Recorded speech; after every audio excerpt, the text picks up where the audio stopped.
on Thursday, I did 6 rides. And then on Saturday, I did 68 rides. Yet, I basically made the same amount of money. So does trip selection really even matter?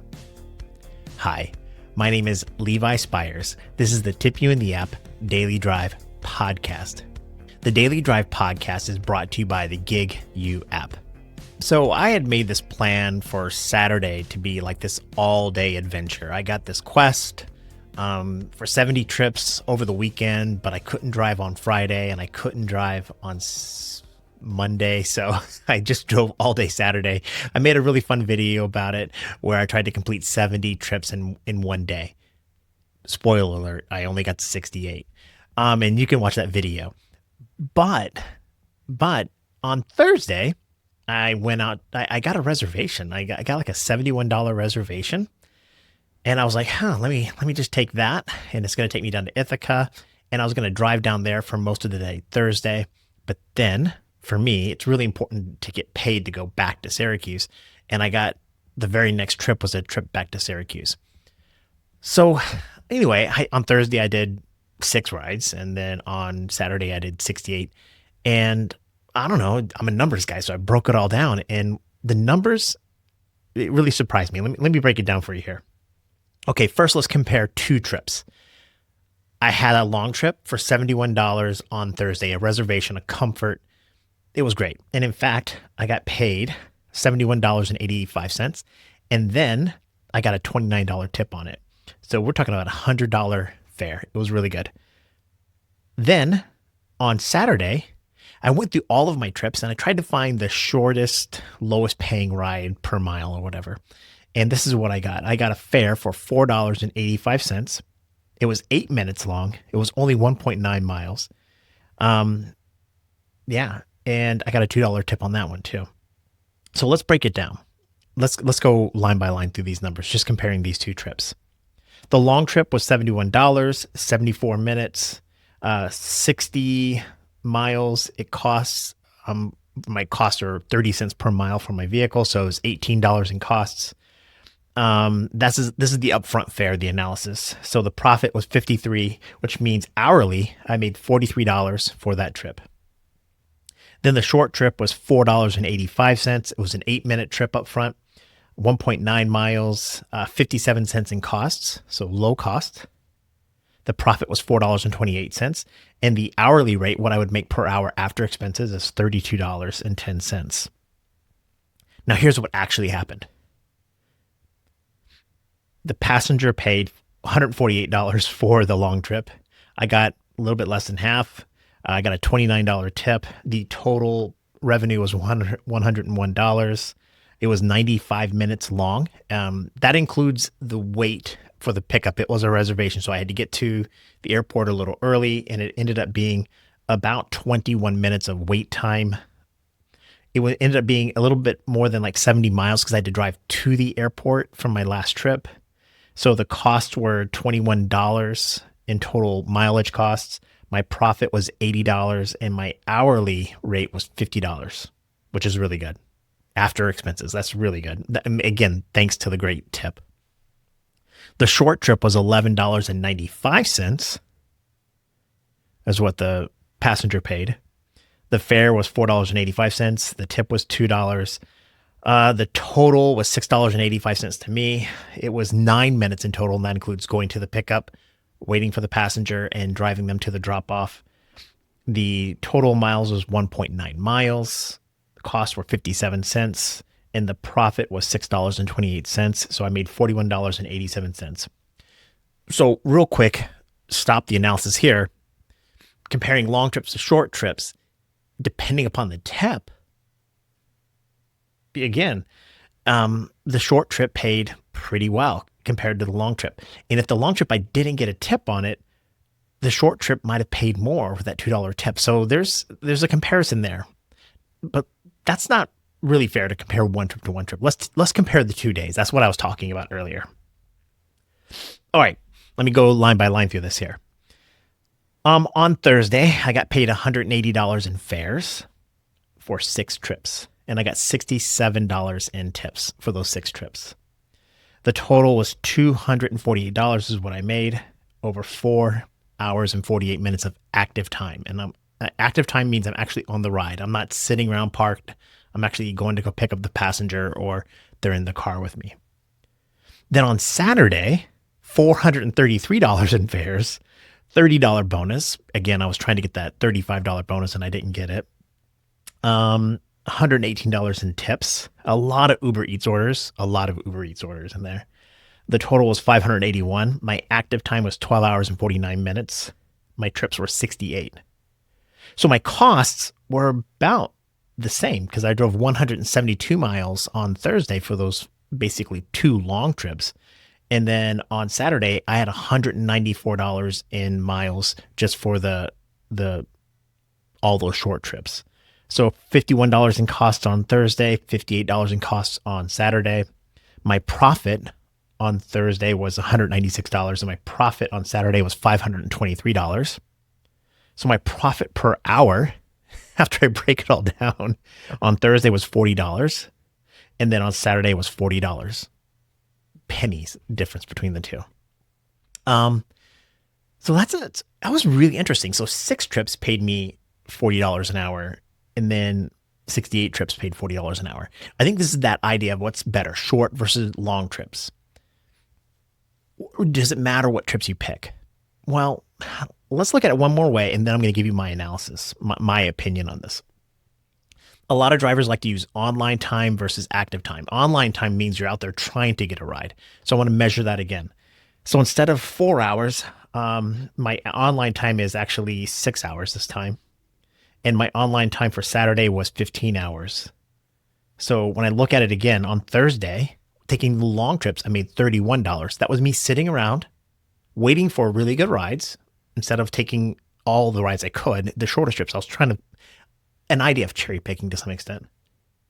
And then on Saturday, just taking short rides, ignoring the fare, just taking short rides, I made $33, trying to get the shortest rides possible. What does all this mean? What does all this mean? I think there's a couple of ways to look at it. Number one is that you do need to pick the correct trips, but it's based upon your strategy. The number one thing is, yes, you have to pick the right trips. You have to pick trips that you're going to make money on, but it depends on your strategy. If your strategy is to go to the airport and get long trips, kind of like what I did with that reservation, and pick trips where it's like business comfort, the reason why I knew I was going to get tipped, almost 99% sure I was going to get tipped on that business comfort ride, is because it was from the airport to a hotel. And I was like, a luxury hotel. It was business comfort.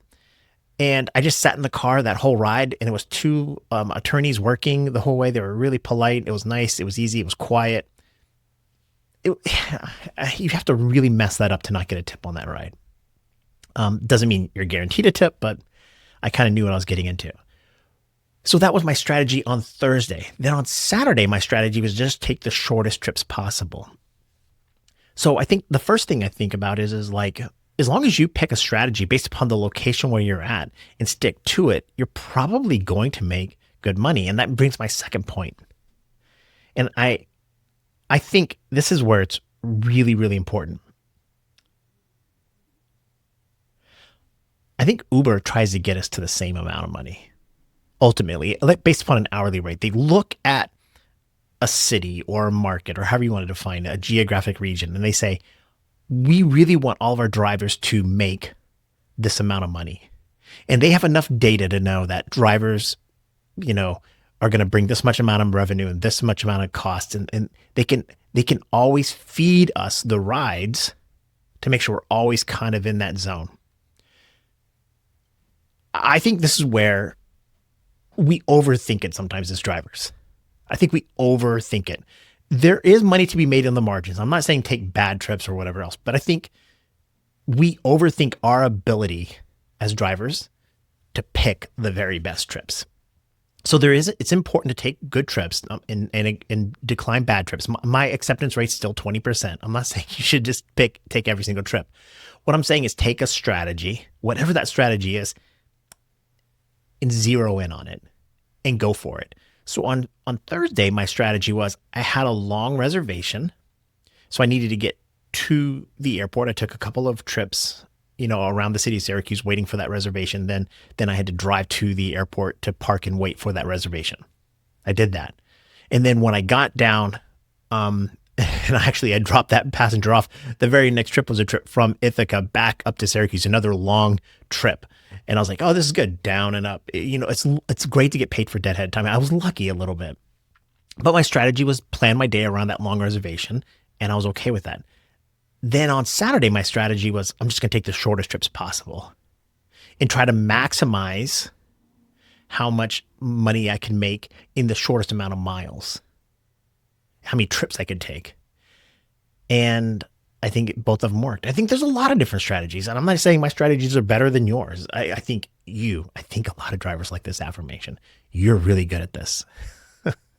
Every time I post numbers, one of the first comments always comes in, it's, I made better than you. It's like we're all just measuring ourselves against each other. You're a good driver. I think you are. If you need that affirmation in your life, I know I need it.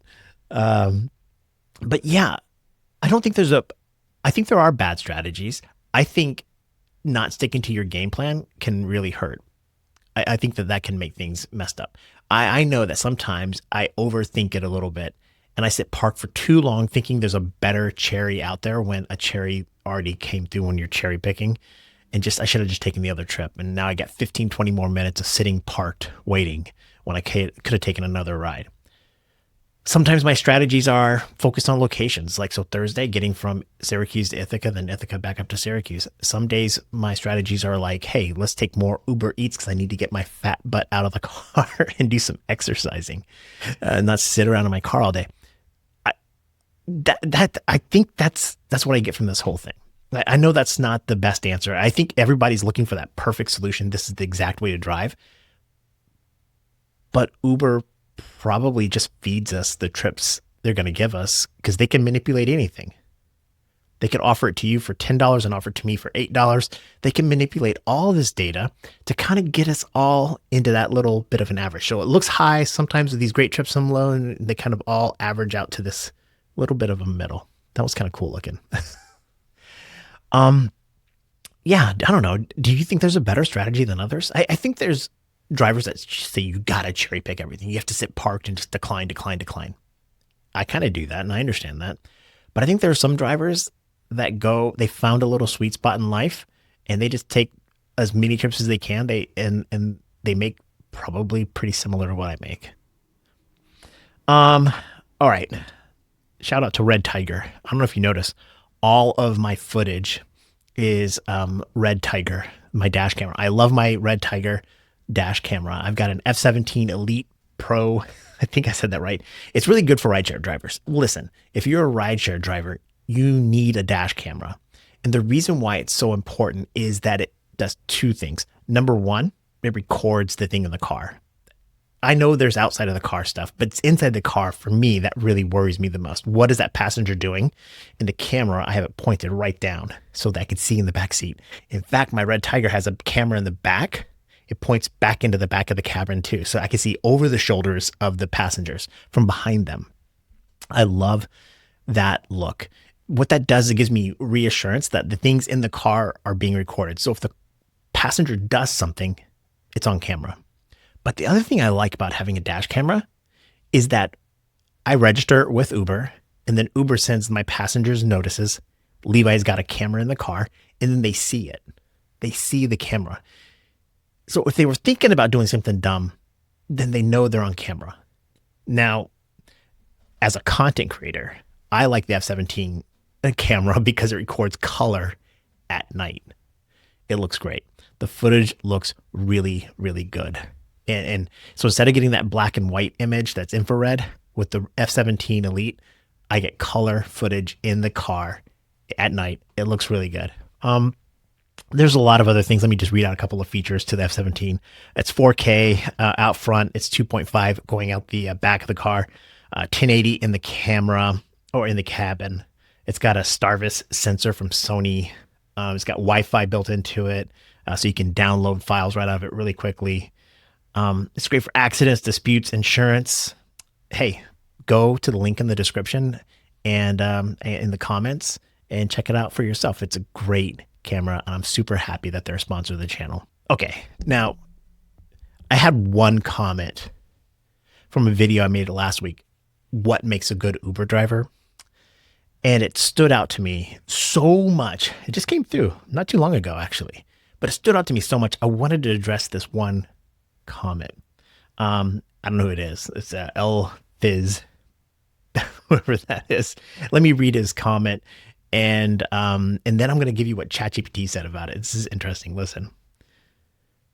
Reality is a lot of older Prius and Chevy guys had nice new cars. Then they figured out the game. You either play it or lose. And that's a key point to his comment here. Sounds like you're late to the game. Vast majority of riders don't care about Tesla. They want a clean car and driver who STFU. There's a million good Uber drivers, and the people you're passing judgment on have 5.0 ratings just like you. They just don't think they're special. Now, I didn't take offense to it.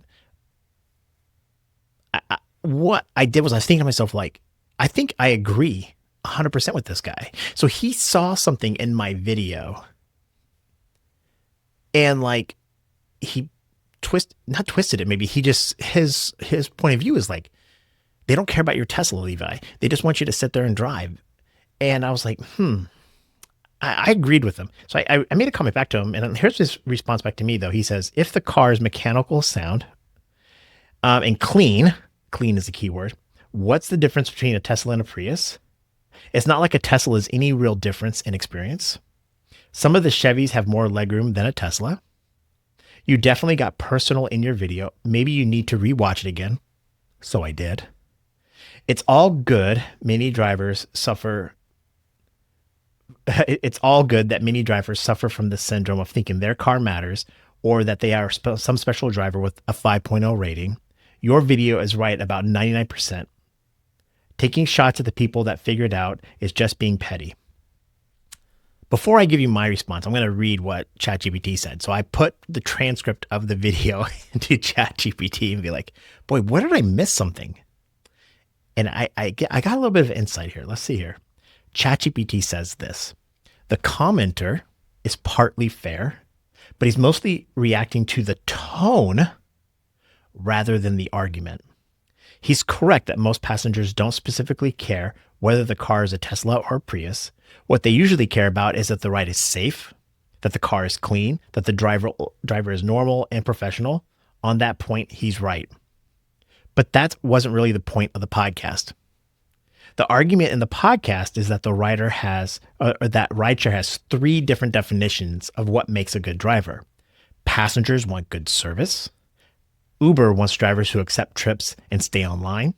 And drivers themselves usually define success as making the most money. Those incentives don't line up. So the system naturally pushes drivers to optimize for profit, which often means the cheapest cars, selective trips, and focusing on efficiency rather than passenger experience. That's not a criticism of drivers, it's just how the incentives work. The commenter seems to interpret the Prius example as judgment of drivers who use cheap cars. But the actual point was structural. The system rewards low operating costs more than it rewards great service. So his critique is understandable, but it's mostly addressing a tone he didn't like rather than the core argument. And interestingly, he says that the video is right about 99%, which suggests he actually agrees with most of what the analysis is. So overall, the criticism is reasonable, but it doesn't really disprove the argument. That's a long response. No, a couple things here. I love the fact that everyone comments and I try to engage with the comments, and we're not all going to agree. I'm not trying to make it kumbaya. but I love my fellow drivers and I'm trying to pay attention to the needs of the drivers. And he's right. I completely agree with him. From a driver's perspective, and I've made videos with this time and time again. The best car that you have is the car, or the best car for Uber driving is the one that you have. Don't try to buy another car. And then I make recommendations. If you're going to buy a car for Uber driving, buy the cheapest car you possibly can. And I put the Prius as the example because I own a Prius and I love my Prius. I used to Uber drive in my Prius. I do love my Tesla. And I think my Tesla, for me as a driver, is better than the Prius. And I think it's better for the passengers too, because there's just more room in my Tesla Model Y than my Prius. It's a better car. And I think it's safer for the passengers than my Prius. But I don't think I'm a better driver because I drive a Tesla over a Prius. And in fact, again, I recommend you, if you're going to buy a car for Uber, buy the cheapest car possible. I think where he misinterpreted, and maybe I should do a better job, is the tone. I think, because he says it in here, he says drivers have a 5-star rating. And I agree. It's those drivers with a 4.8 something that are not cleaning their car, that have rust all over their car. Their car, when they hit the brakes, they're not maintaining their car. That's what I was referring to. I called it a Prius or a Chevy or whatever, but I said the words broken down and dirty. It's messy. That means the driver doesn't care. And the truth is this: those drivers in those dirty cars with rust probably make the same amount of money, if not more than me. Because the incentive structure, and that's what the point of the video is the incentive structure is not to maintain your car. The incentive structure within Uber is to run as cheap as possible. So a good example is I pay $70 a month for inside and outside car washes, and I go every day. I love keeping my car clean, mainly because I sit in it for so many hours, and so I hate being in a dirty car. But I think the passengers appreciate the car being clean. But I don't get paid more. I might make nominally better tips, maybe. I like to think I do, but the truth is Uber doesn't care. And to El Fizz's point, I don't think the passengers care. As long, I think they want a clean car, but what are they going to do about it? It's not like they can pay less because the car was dirty. They might report the driver, and that's why the drivers might have a 4.8 something rating as opposed to a 5-star. But if you're cleaning your car and your car's well maintained, it doesn't matter what car you drive. And we're talking about UberX. Maybe in different statuses, maybe it does matter. I don't know. That was a long response. That's probably more than half my podcast responding to this guy, or girl, whoever it is. I agree with you. I agree with you. I think I got to do a better job of making the point of the video. And the point of the video is that there's incentive structures that are not aligned, that the passenger wants a clean car. Uber wants people to accept, or drivers accept every ride, and Uber drivers to make the most amount of money. And to this guy's point, to play the game, just run as cheap as possible. So I do not recommend you get a Tesla for Uber. I like it, and it's the car that I drive, but you can drive whatever you want. I hope that answers that guy's question. Hey, shout out to all the other sponsors. Again, GigU, Redtiger, LazeFit, helping keep the channel go. If you want to help the channel out, become a member. I've got some exclusive content for channel members. It costs like $3 a month. I would super appreciate it. If not, don't worry about it. I have a Facebook group. It's free. It's for drivers only. Join that. Drivers, for 2026, I want you to have fun doing this gig. That's what I'm trying to do. Still make some money, be safe, but enjoy the ride. I want you to know that I am cheering for you. Be well. Bye.